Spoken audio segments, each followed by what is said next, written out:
I'm very glad to welcome to Russia the heads of state and government, all the participants of the St. Petersburg International Economic Forum. I'm grateful to our guests for your attention and friendly attitude towards Russia, for your willingness to work together and engage in business cooperation. Well, of course, business leaders know that this cooperation is based on pragmatism and due regard for the interests of one another, as well as frankness and clear-cut positions. I'd like to take this opportunity of being here at the platform of St. Petersburg Economic Forum, not just to talk about the goals that we set for ourselves in Russia, but I will also talk about our views on the world economic system. It's not an abstract discussion for us. The development of Russia, due to its scale, history, culture, its human potential, as well as economic opportunities, cannot be built outside the global context without aligning the internal, national, and world agenda. What is the current state of affairs and our assessment thereof? Formally, recently, the growth of global economy, and I think we're going to concentrate on that primarily because this is an economic forum after all. So formally, the growth rate of global economy is positive. In 2011-2018, on average, it stood at 2.8% yearly, recently a little more than 3%, but according to our view, and we leaders of state have to frankly recognize that despite this growth rate, the current model of economic relations is unfortunately in crisis mode, and this crisis is of a comprehensive nature. Problems here have been accumulating over the recent decades, and these issues are of a far greater scale and magnitude than we thought before. After the end of the Cold War, globalization included new markets, and the architecture of the world economy changed drastically. The dominating development model was based on the Western liberal tradition. We would call it the Euro-Atlantic model, and it put forth a claim not just at a global but at a universal role. And the main driver of the new globalization paradigm was the world trade. Since 1991 up until 2007, trade grew twice as fast as the world GDP. But that is understandable because new markets were involved in this system. The former Soviet Union was flooded by new goods. But historically, this period was quite short-lived.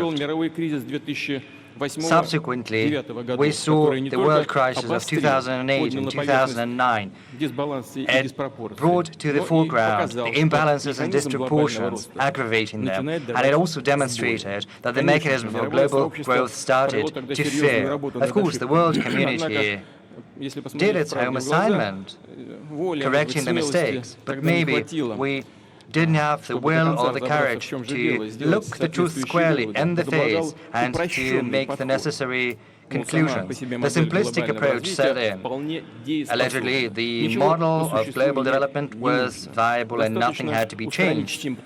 It was sufficient, as some thought back then, to remove the symptoms and to adjust the rules and world economic and financial institutions. There were a lot of hopes and positive expectations floating around, but they vanished quite fast. The quantitative easing, as well as other measures, didn't address the issue. In essence, only pushed it into the future. I know that in particular here there were discussions raging on quantitative easing, and the Russian leadership, the Russian government, the administration discuss these issues and have debates all the time. At the same time, let me cite some data from the World Bank and the IMF. Before 2008-2009 crisis, the ratio of the world trade and trades and services to global GDP was growing rapidly, but now the trend is the obverse, and there is no growth anymore. And the ratio which we saw before 2008 did not recover. As a matter of fact, global trade is no longer the unconditional driver of the world economy. The cutting-edge technologies were supposed to become the new driver, but so far this new mechanism is still being fine-tuned and has not yet reached full capacity. Moreover, the world economy has entered the period of trade wars and a growing protectionism, both direct protectionism and the hidden one. What are the sources of this crisis in international economic relations? What undermines the trust between the participants of the world economy?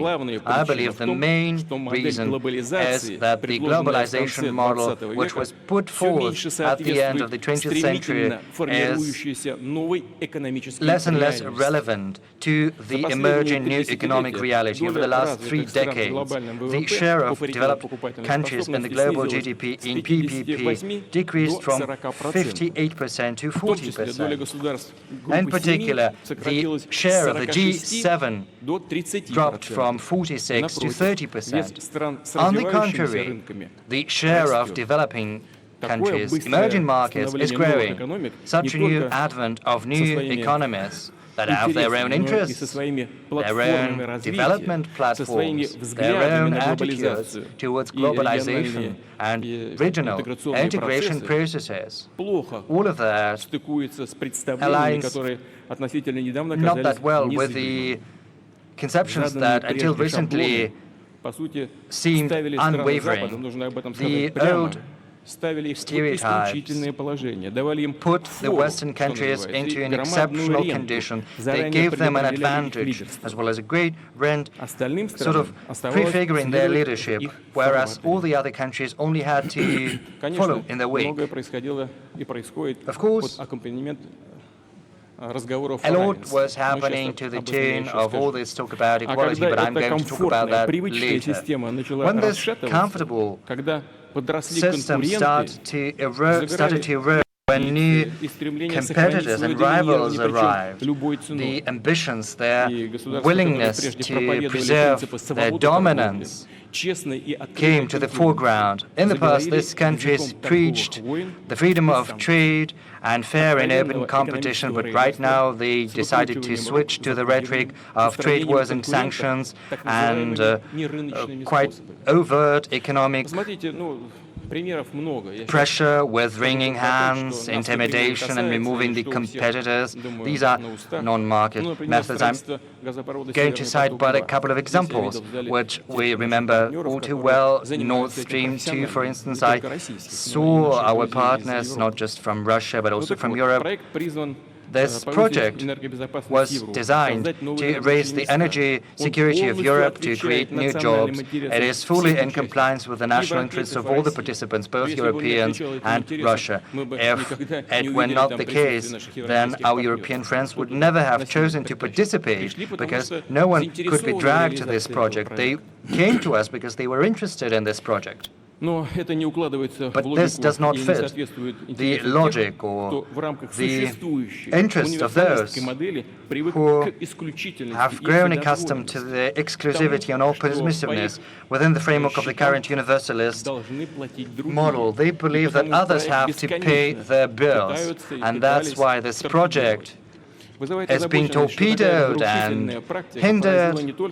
Unfortunately, these destructive practices has afflicted not just the traditional markets, the energy, the commodity markets, trade markets, but it has been transplanted to new industries. Let's remember Huawei, which has not just been put aside. There are unceremonious attempts at pushing Huawei from the global market. Some call it the first technological war of the new digital era.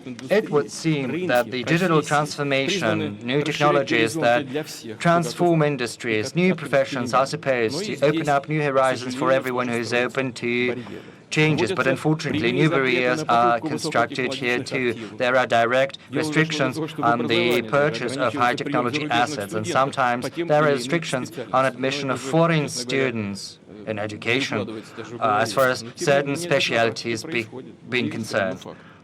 However surprising that is, it is a fact. This monopoly always presupposes that the income is being concentrated in the hands of a few at the expense of others. That is why there are attempts at monopolizing the technological wave to restrict access to its fruits, and this results a new level of global inequality between countries and regions and within countries. And as we understand, this is the greatest source of instability. And this is not just about the level of income or material inequality. This is about the difference and opportunities people have. As a matter of fact, there is an attempt to build two worlds between which the chasm is only going to grow. One part has access to cutting-edge education, healthcare, and technologies. Others have no prospects. They do not even have a chance to get away from poverty. Others are simply teetering on the brink of survival. There are more than 800 million people in the world who do not have access to potable water. Around 11% of our population of the planet are malnourished. And if the system is built on inequality, it's never going to be sustainable or balanced.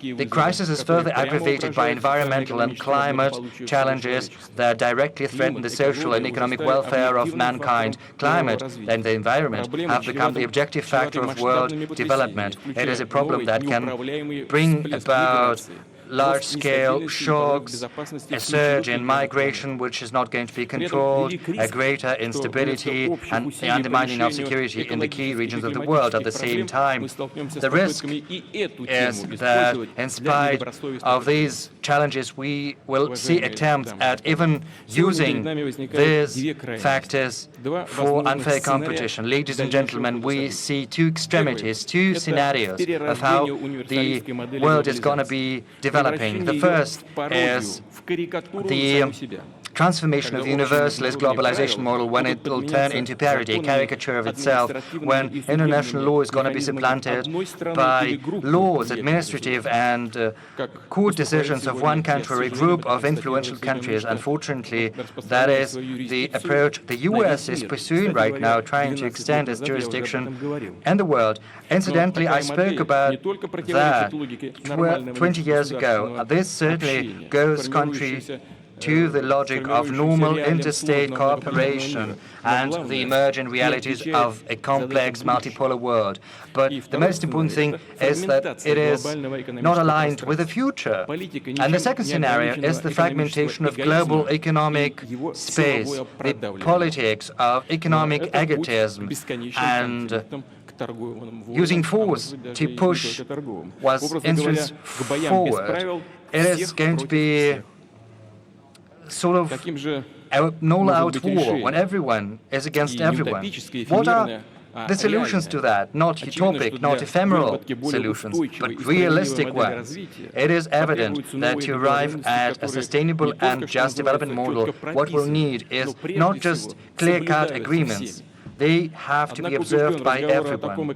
But I'm confident that a talk about such world order is only going to be wishful thinking if we do not get back to the center of this discussion such notions as sovereignty and the right of every country to their own development path, as well as universal responsibility, not just for our sustainable development, but for the sustainable development of everyone.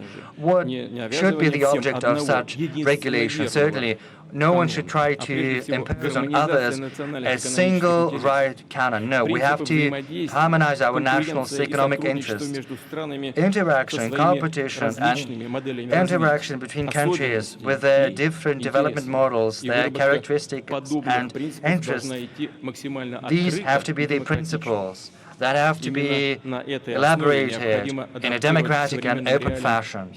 Based on that, we have to adapt the world trade to these new realities, and the WTO has to be more efficient. We should not break the old mechanisms. We have to give new substance to the existing international institutions. And we also have to take into account the interests of developing countries, and in reality, not just in words, especially those countries that are trying to modernize their industry, their agriculture, and the social sphere. These are equal developments. And I suggest that we should think about an open database with the best practices and development projects. Russia is willing to place its successful cases in social and demographic and economic field in this database, and we invite other countries and international organizations to join this initiative. As far as finance is concerned, the most global institutions in this field were established back 75 years ago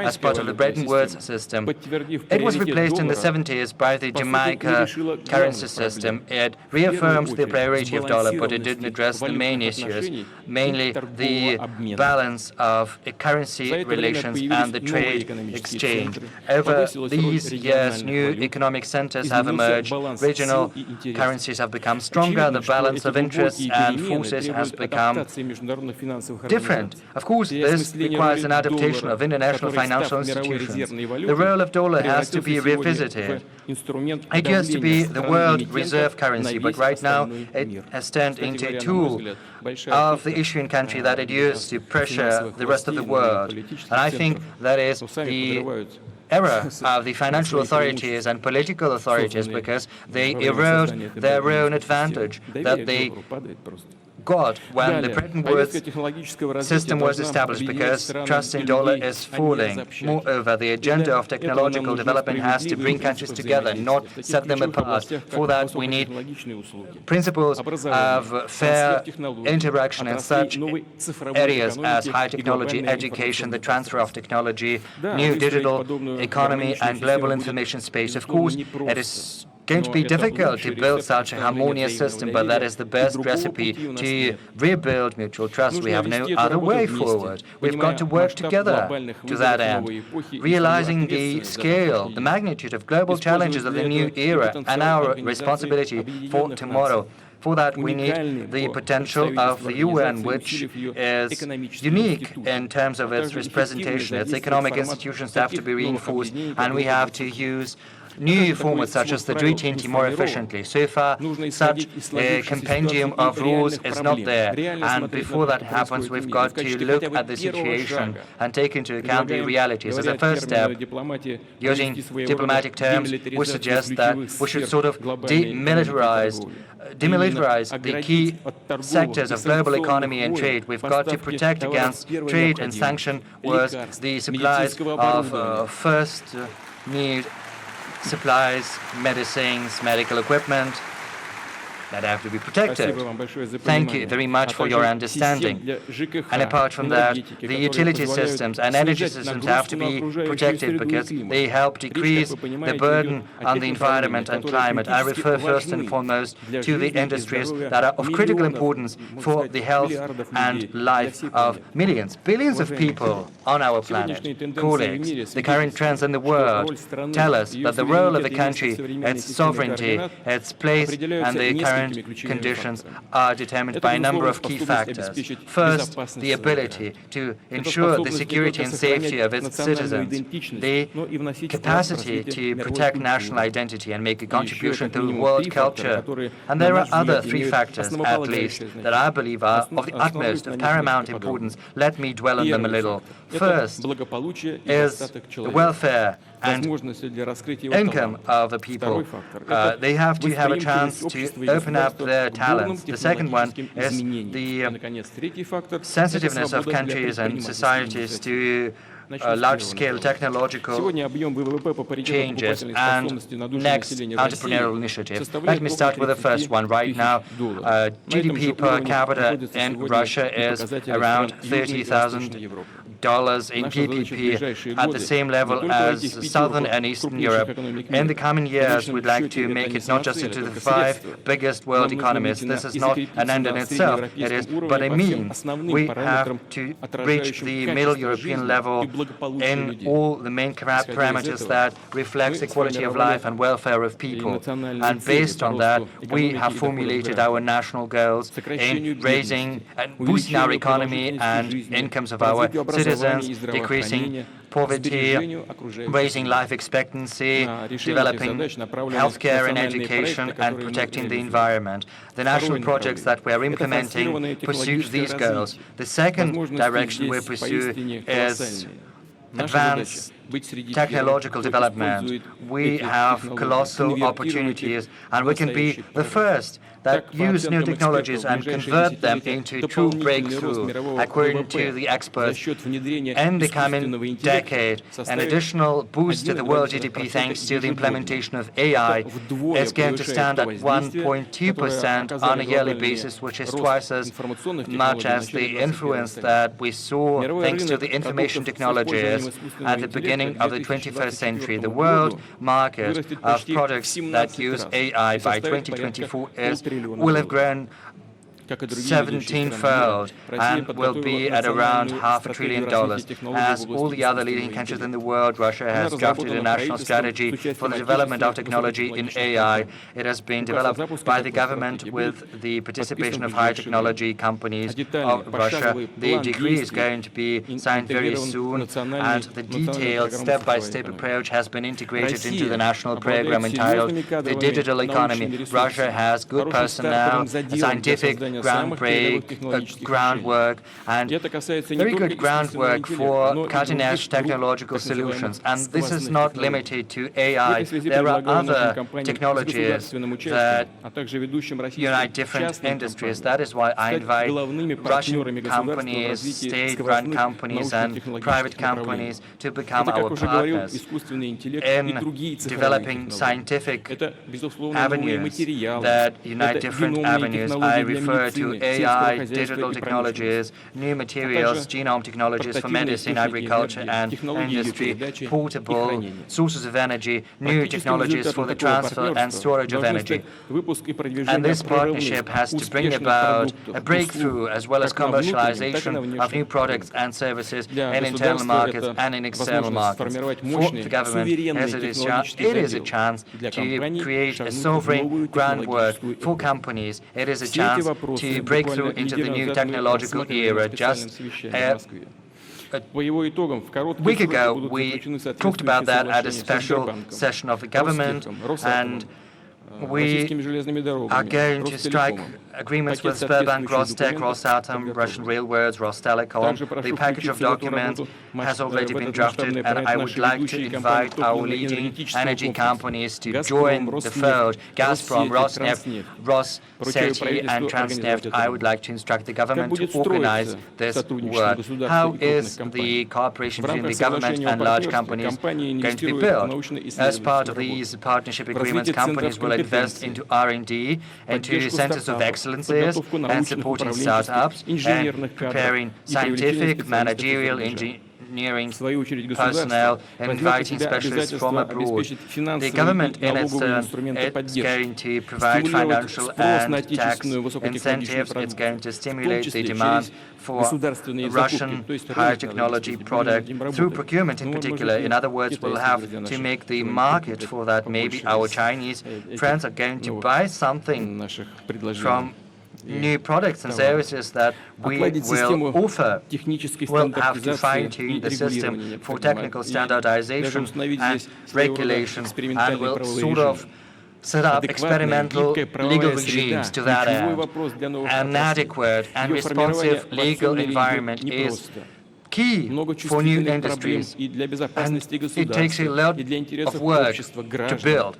There are many sensitive issues in terms of security and the interests of the citizens and society, but we've got to accelerate these decisions that, like I would like to invite my colleagues from the government and experts and the business community to come up with such efficient mechanisms. For new industries, we will need specialists with new knowledge, and that is why we have to transform our education. In August in Kazan, as you know, we're going to host the World Cup in World Skills. At the Russian initiative, it is going to organize competitions on competences of tomorrow in machine education, machine learning, big data, composite materials and quantum technologies. I'd like to wish our team and all the participants success. I'd like to say that we've built a platform, Russia, the country of opportunities, that seeks to develop professional qualities, personal qualities. There are different Olympic Games and competitions for school children, for young people of different age, not just from Russia, but from others. And this project has involved more than 1,600,000 people in 2018, 2019. The system is going to be promoted and made more transparent and efficient, because the more courageous and talented people we see in business and science, state management and social sphere, the more successful we will be in addressing the goals in development, and the greater is our global competition going to be.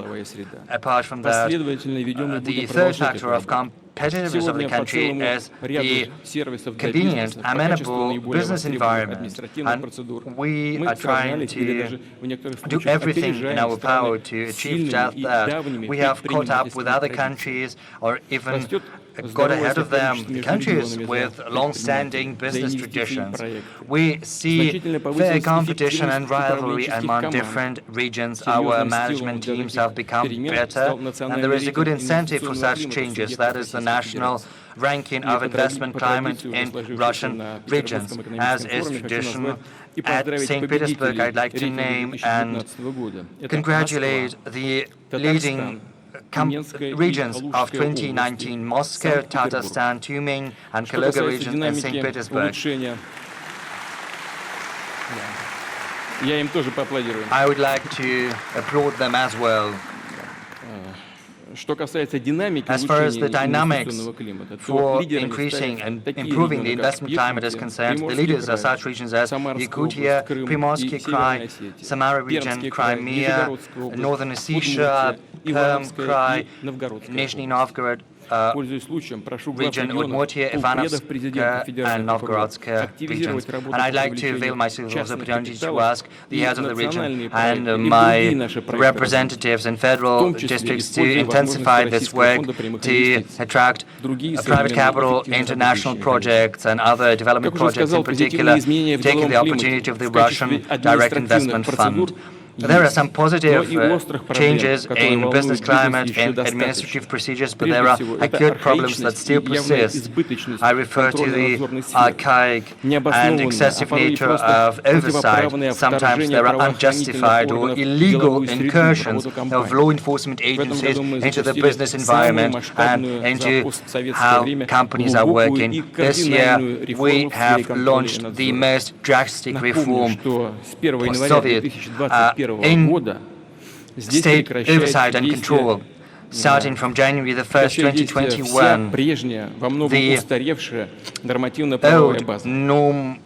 old normative framework will cease to apply the obsolete ones, and it is going to be replaced with the clear-cut system of requirements. The powers of state authorities are not going to be overlapping, and there are going to be clear-cut criteria for extraordinary inspections. Risk-oriented approach is going to be enshrined, and a new information service is going to be launched, and it will allow us to swiftly respond to any discrepancies. Now, as far as business and law enforcement agencies regulation is concerned, we are going to liberalize further our legislation. The property rights are going to be guaranteed, and will make sure that no abuse is possible, that no pressure on the business is possible, and power structure, siloviki, and court system are going to be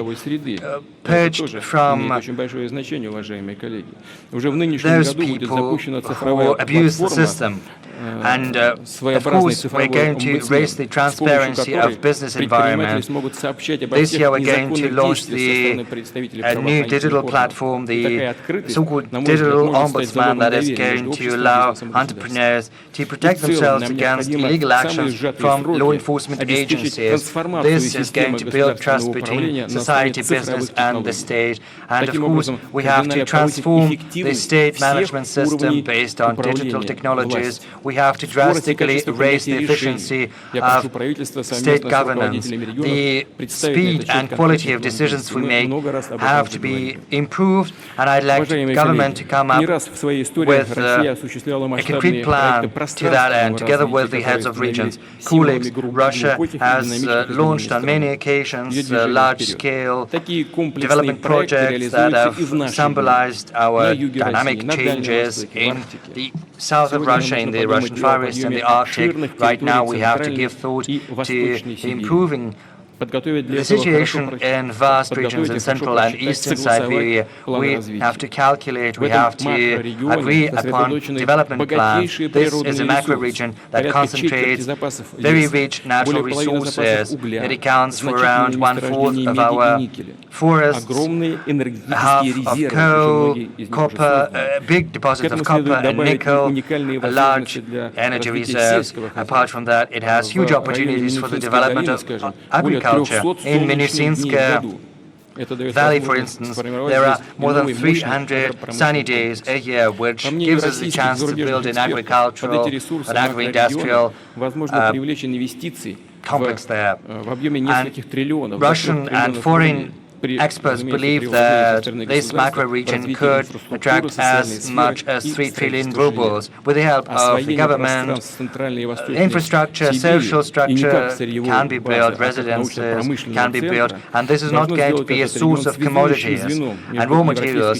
This is going to be a scientific and industrial center, a link between the European part of Russia and the Russian Far East, between the markets of China, the Asia Pacific, and Europe.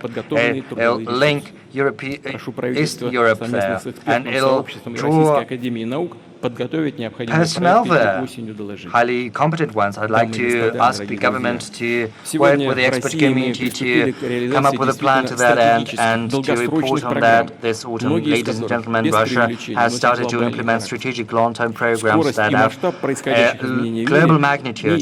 The speed and scale of changes we see in the world are unprecedented. And in the nascent era, it is important for us to listen to one another, to hear one another, to band our efforts together to address common tasks we're up against. Russia is willing to live up to the challenges, and we invite you to high and wide and equal cooperation with all of you. Thank you very much for your attention. Спасибо, Владимир Владимирович. Вы обозначили... Vladimir Vladimirovich, никого не устраивает в нынешнем мире. Мы будем много говорить в нашей дискуссионной части об этом. Спасибо. Председатель, ваша очередь, прошу вас. Chairman Xi, it's now your turn to speak, please.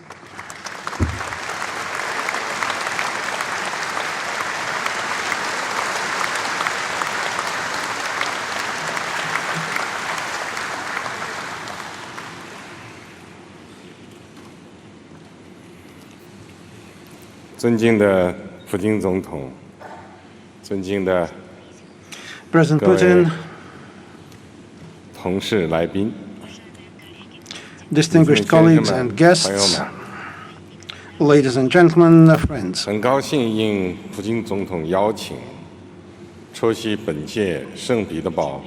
It's a great pleasure to be present here at the St. Petersburg International Economic Forum at the invitation of President Putin. I would like to sincerely thank President Putin and our Russian friends for warm reception and hospitality.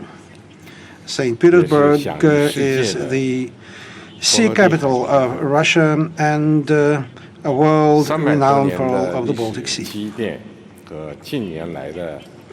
Thanks to the 3 centuries of tradition and rapid development, this city shines both as a classic and as an elegant modern metropolis. And we admire this very much.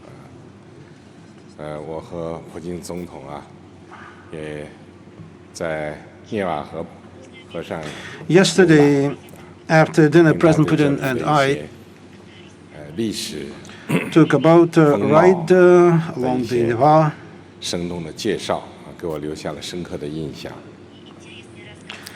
And he told me an interesting story about the history and culture of your country and this city that I greatly admired. The city over the free-flowing Neva, the city of our glorious neighbor. This song, played once by President Putin on the piano, really demonstrates that Petersburg has a very special place in the soul of the Russian people.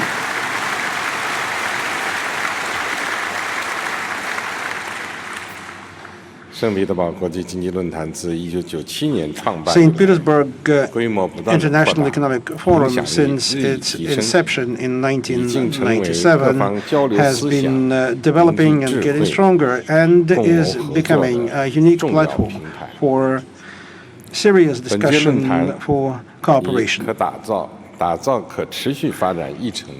This year, the theme of the St. Petersburg Economic Forum is shaping the agenda of sustainable development. This is consistent with the common concerns of the international community and is of great relevance today.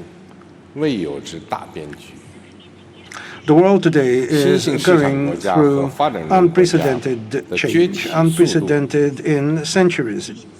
The rate of growth of the emerging markets and of the developing countries have been unprecedented. Unprecedented changes and sharp competition is taking place against the background of the new spiral in the scientific and technological revolution and transformation in industry. The global governance system and the global process are, as never before, out of proportion and inadequate. In a changing world, uniting the efforts of countries and mutually beneficial cooperation is the right path for all countries without exception. In the global dimension, sustainable development is the maximum common denominator of global cooperation. The United Nations Sustainable Development Agenda for the period up to 2030 in a spirit of harmonious coexistence of man and nature, taking into account the needs of today's generation and future generations, provides the agenda for growth in three interdependent areas: economic growth, social development, and the environment.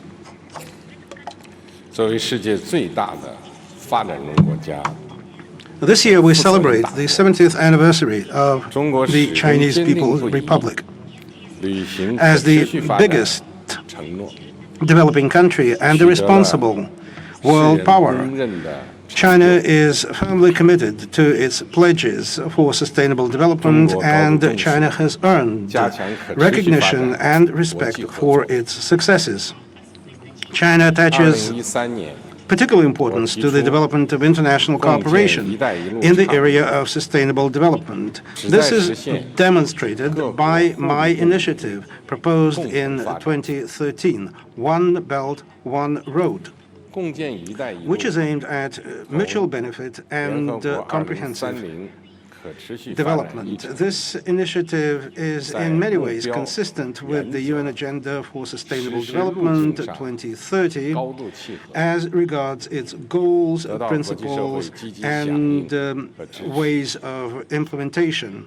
And it has earned admiration and support of the international community.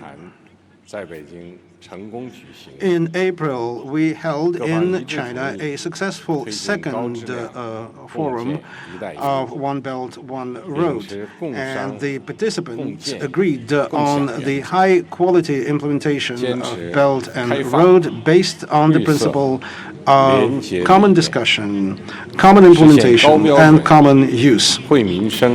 In accordance with the concept of sustainability, openness, and accountability, this cooperation will be of high quality for the benefit of the welfare of the people and sustainable development.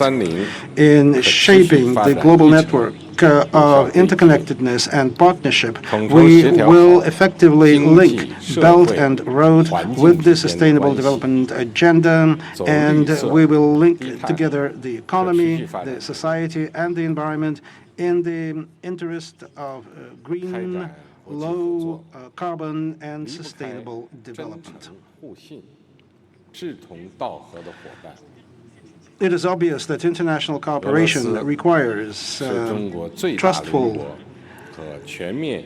sincere, and like-minded partners. For us, Russia is our biggest neighbor and a comprehensive strategic partner, and it is one of the most important and priority partners in cooperation in all areas.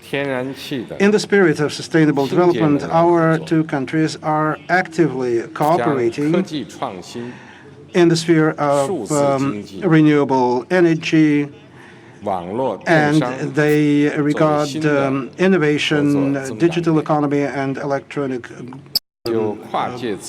economy as the new drivers for cooperation. We have been working productively also in the use and protection of transboundary resources and also in transboundary conservation.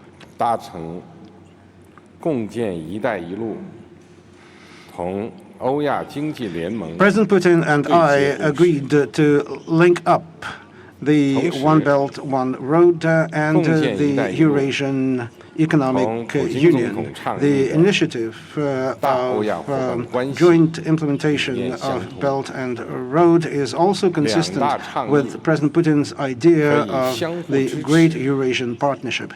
They can definitely supplement each other, complement each other, and I am convinced that this will give a powerful impetus to regional economic integration in the interest of comprehensive sustainable development.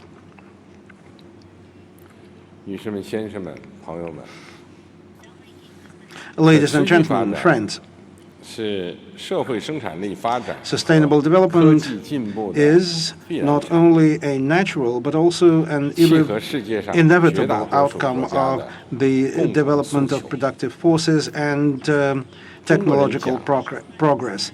This is indeed the aspiration of the vast majority of the world's countries. There is a proverb, if there's a will, there is a way. The aspiration of nations toward a better life cannot be stopped. We are ready with all our partners to translate words into practical action, and together to open a new page in sustainable development.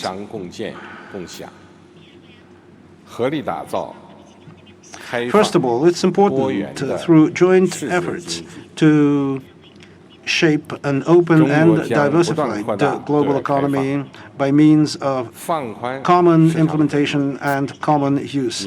China will be consistent in expanding openness, in giving more access to its markets, and in creating a favorable business environment for honest competition. We will continue to firmly advocate economic globalization, to defend a multilateral trade system, to take steps in order to overcome the inequities in the development of the global economy. We want mutually beneficial cooperation on the principles of equality and mutual respect. will strive to achieve a synergetic effect in the implementation of One Belt, One Road and of the UN Agenda for Sustainable Development 2030. We will develop the potential of the Assistance Fund for South-South Cooperation and the Fund for Peace and Development China-UN, and we will provide further opportunities for the developing countries. China is ready to share with all partners the technological inventions and know-how, in particular the 5G technology, and to create additional key advantages as well as to change the model of economic growth. Secondly, it is necessary to increase efforts in order to build a tolerant society of universal wealth, which puts the interests of humankind, the interests of human beings, as the first priority. Welfare of the people is the #1 task for any country, for any state. China continues to work in order to eliminate poverty so as to eliminate it in particular by 2020 in the rural areas. By the end of this year, we intend to create more than 11 million new jobs. We are directing great efforts in order to improve vocational education, volunteerism, and charitable activity, as well as the protection of the rights and interests of the socially vulnerable groups of population. We are ready to energize cooperation and exchange of experience with all partners in fighting poverty and in extending social welfare, so that people of different countries could feel happier and better protected.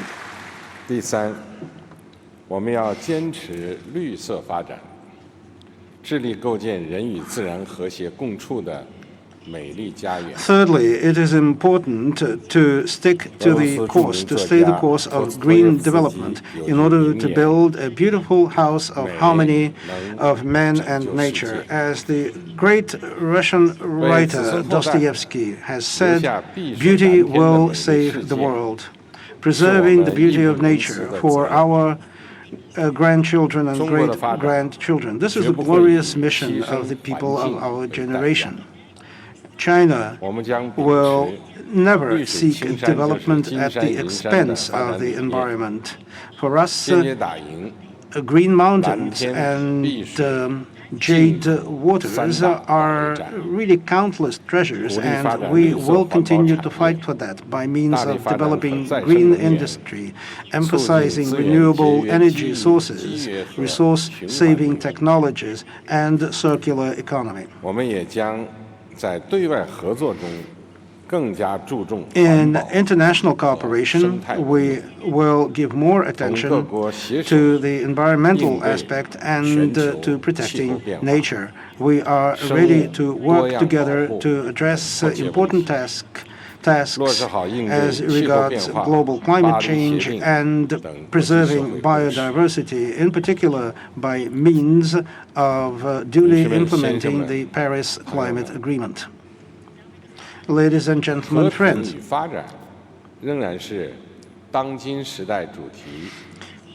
peace and development continue to be the main theme of our time. The destiny of different nations is closely interrelated as never before. The interests of different countries are integrating in an unprecedented way. The tendency toward peace, development, cooperation, and common benefit is irreversible. 随着逆全球化和霸权主义、强权政治 At the same time, Against the background of increasing anti-globalism, hegemonism, and the policy of force, we see new problems and challenges. Once again, mankind is at crossroads.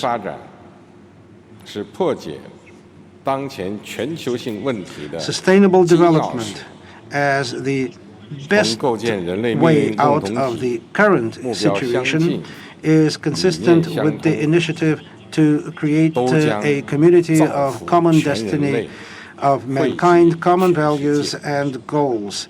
And that will be a common benefit for all mankind and for the world.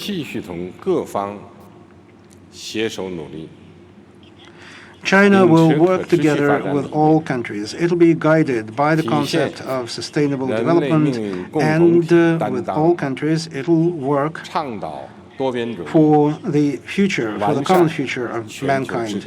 It'll advocate multilateralism. It'll work to improve the system of global governance. It'll work for for peace on our planet. And hand in hand together, we will be opening a bright and prosperous future. Thank you for your attention.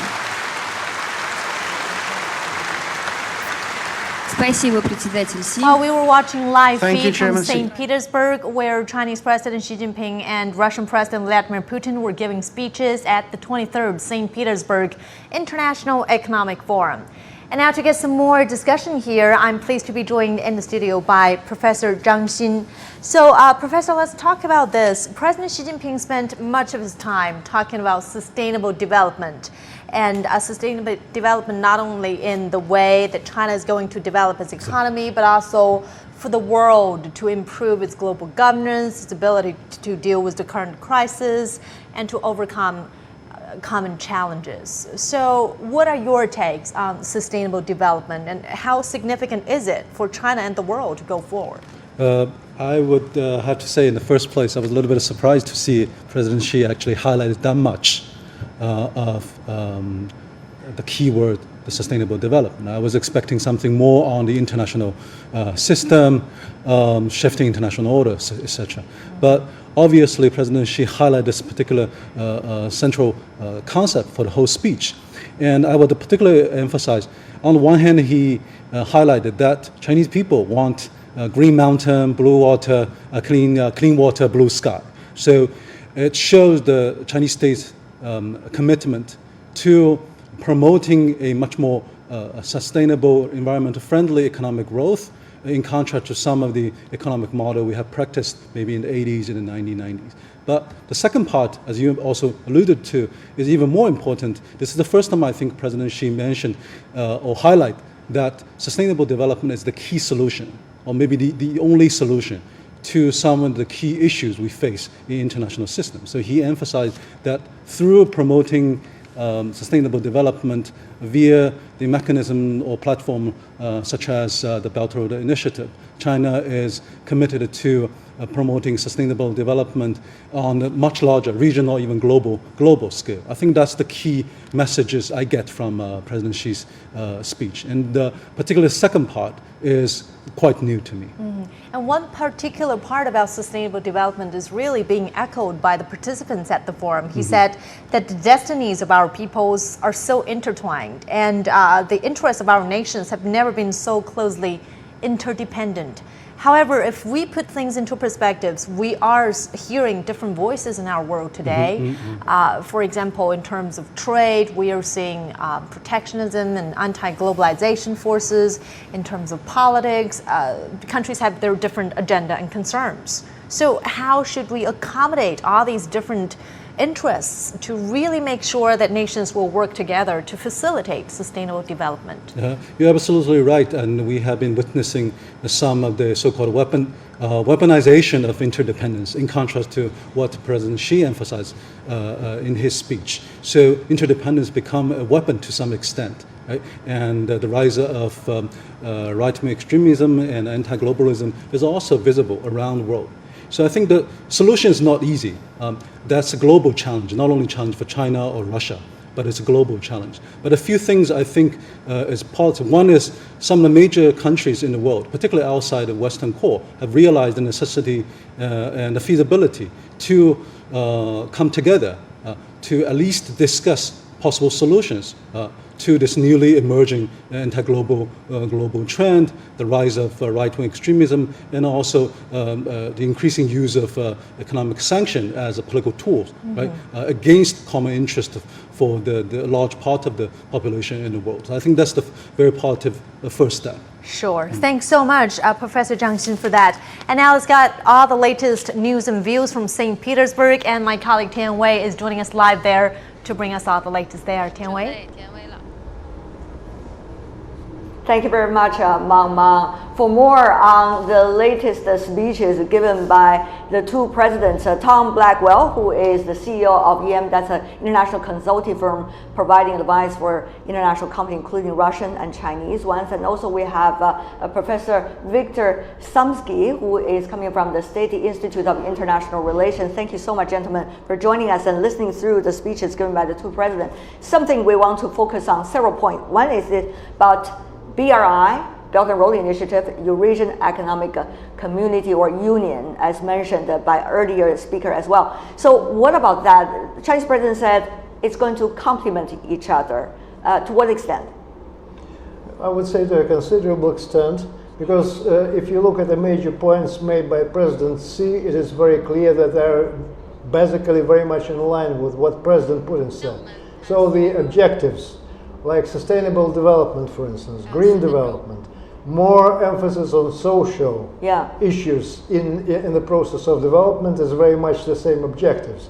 Therefore, if this is there, I think we have a serious basis for cooperation. Right. The president, at the end of his speech, the Chinese one particularly, talking about several isms, which is quite, I think, quite big words that he used. Hegemony, he talked about that. He talked about the politics of force. He also talked about, of course, anti-globalization, which is a trend that many people have recognized, which is a problem that we have today.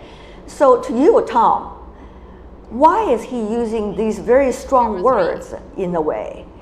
Well, first of all, they're all different words, and so I think you have to look at them separately. So I think in terms of hegemony, I think this is one of these issues where I believe Russia and China can have natural alignment and so on, because I think both countries to some extent are maybe getting a little bit fed up with one dominant country in the West making the rules for everyone else. And so I think seeing some evening out of global power would make sense, would be good for the world, and would certainly be in Russia's and China's interests. In fact, the President Putin also mentioned about that. He was suggesting now some countries are having the interest only of a few at the cost of all the others in the world. That's the word that he used there. The other thing, really, Professor, I want to ask you is about how much really willingness have you heard from the Chinese side? Because whether it's with the trade negotiations or other things, including relation with Russia, developing trade ties, openness is very important. So how much commitment have you heard from the Chinese side and also from the Russian side about openness for each other and even more? Let me put it this way.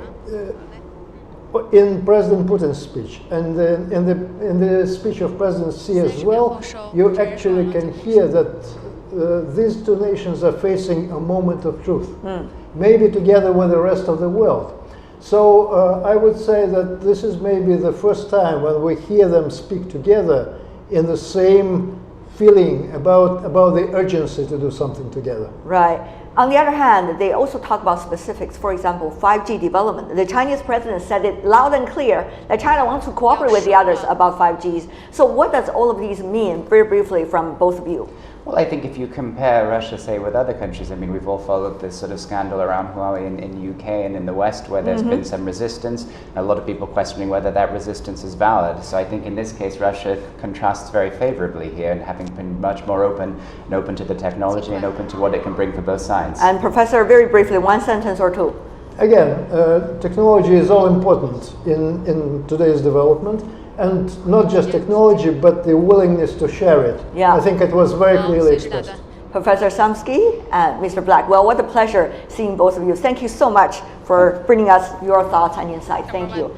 And that is all the time we have from St. Petersburg about the plenary session of the Chinese and the Russian presidents here. Tomorrow we'll bring you more coverage from the city's International Economic Forum. For now, back to you, Mang in Beijing. Sure. Thanks so much, Tianwei, and looking forward to talking with you tomorrow. And that's going to do it for this hour's The World Today. I'm Wang Mang in Beijing. Up next is China 24. Stay with me.